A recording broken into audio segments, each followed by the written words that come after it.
Hello friends, welcome to मंजिल। आज के इस वीडियो में हम बात करने वाले हैं कुछ इंपॉर्टेंट पॉइंट्स यूके को लेकर। यूके को लेकर जो मेन क्वेश्चंस आते हैं उसके फंड्स को लेकर और उन प्रोफाइल्स को लेकर कि कौन सी प्रोफाइल्स एक्सेप्टेबल होंगी और नहीं होंगी। सो इसके रिगार्डिंग मेरे पास कुछ पॉइंट्स हैं जिसके बेसिस पे मैं ये वीडियो बना रही हूँ, जिसमें मुझे लगता है कि अगर आप इस वीडियोज़ पे इस पॉइंट्स पे ध्यान दोगे तो आपका जो है रिफ्यूज़ल के चांसेस नहीं होते। सो मेन क्वेश्चन ये होता है कि कौन सी जो प्रोफाइल्स हैं वो एक्सेप्टेबल हैं और कौन सी नहीं है, और कौन से फंड्स जो हैं वो एक्सेप्टेबल हैं। सो फंड्स की अगर रिगार्डिंग बात आती है तो उसकी डायरेक्टली रिलेशन आता है बैंक्स के साथ। सो बैंक्स वही जो हैं एक्सेप्ट होते हैं यूके की तरफ से, यूके एम्बेसी की तरफ से, या फिर आपकी यूनिवर्सिटी की तरफ से, जिसमें आपके फंड्स या मेंटेनेंस जो हैं वो इलेक्ट्रॉनिक मेंटेनेंस में सस्टेन होंगे। यस गाइस, अगर आपके बैंक्स में इलेक्ट्रॉनिक स्टेटमेंट है, आपकी इलेक्ट्रॉनिक उसकी पूरी इंफॉर्मेशन है कि कितनी आपके फंड्स हैं, कितनी मेंटेनेंस है,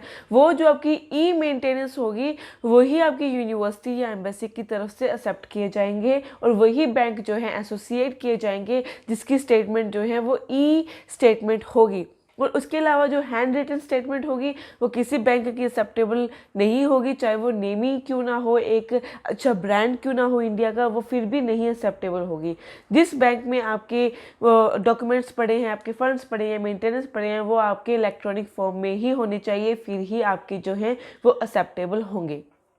उसके अलावा अगर बात आती है तो आती है अकाउंट्स की, कि कौन से अकाउंट्स जो हैं वो इसमें असेस होते हैं। सो वी नो कि मोस्टली केसेस में क्या होता है कि जो अकाउंट्स होते हैं वो फुली कंट्रोल्ड में नहीं होते, जिसके नाम पे जो है प्रोफाइल लगती है, चाहे वो स्पाउस केसेस की हो या स्टूडेंट केसेस की हो या किसी की भी वीज़ा के ऊपर लगे होते हैं, कि जो आप फंड्स दिखा रहे हो और जिस अकाउंट में फंड्स दिखा रहे हो, अगर उस अकाउंट में जो आपका कंट्रोल फुली नहीं है, फुली मतलब वो किसी के साथ बाउंडेड है, या फिर ऑन टाइम आने पे आपका उस पर राइट नहीं है कि आप फुल अमाउंट जो है वो विड्रॉल करा सके या विड्रॉल ही करा सके, सो ऐसे अकाउंट्स भी एक्सेप्टेबल नहीं है। ये मैंने आपको पहले भी बताया हुआ है कि वही अकाउंट्स एक्सेप्टेबल हैं जो बाउंडेड ना हो, जो फुली इंडिपेंडेंट हो, और अगर ज़रूरत पड़े तो वो आप जो है उसमें फंड्स जो हैं वो विड्रॉल भी करा सके। और उसके बाद आती है मेनली क्वेश्चन स्पाउस की। सो स्पाउस केसेस में मैंने स्पेशली वीडियो भी बनाई हुई है, बट मैं फिर भी ये कह रही हूँ कि जब भी आपने स्पाउस केस लगाना है तो उसमें जो फंड जो होते हैं,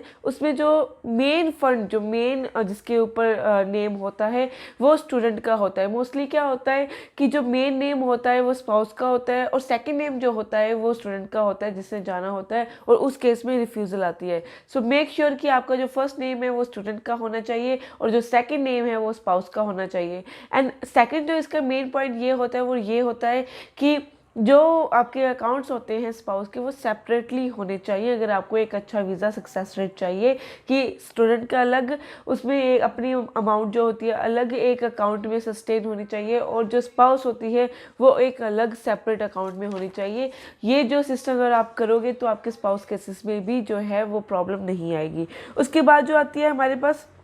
जनवरी को लेकर बात आती है कि हमने कैसे ये काम करना है, कि कौन सी जो प्रॉब्लम्स आती है मेंटेनेंस को लेकर, और उसके बाद जो एक्सेप्ट अकाउंट जो है वो एक्सेप्टेड होंगे। सो वी ऑल नो कि जो प्रेजेंट सिनेरियो है जनवरी का गया है, और जनवरी में जो है वो बहुत ही अच्छा सक्सेस रेट गया है। बट एक बात होती है कि उसमें आपको इंटरव्यू की प्रेप करनी चाहिए, कि इंटरव्यू में ही स्टूडेंट्स अटकते हैं, और जो वो इंटरव्यू की बेसिस पे जो स्टूडेंट्स अटकते हैं उनको ये ध्यान देना चाहिए कि उनको हर पोर्शन इंटरव्यू का क्लियर होना चाहिए। सो मंजिल आपको हर पार्ट की तैयारी कराता है, चाहे इसके रिलेटेड आपने तैयारी करनी है या क्वेश्चन करनी है, वो भी आपको ध्यान में देना चाहिए। और वहां जाने से पहले आपको एक चीज़ सोचनी चाहिए कि इनर लंदन का सिनेरियो अलग होता है और आउटर लंदन का सिनेरियो अलग होता है। सो इनर लंदन और आउटर लंदन की जो मेंटेनेंस है वो दोनों की ही अलग होती है। सो इसके लिए मेक श्योर आपकी जो 1 साल की फीस है वो भरी होनी चाहिए, और उसके बाद जो है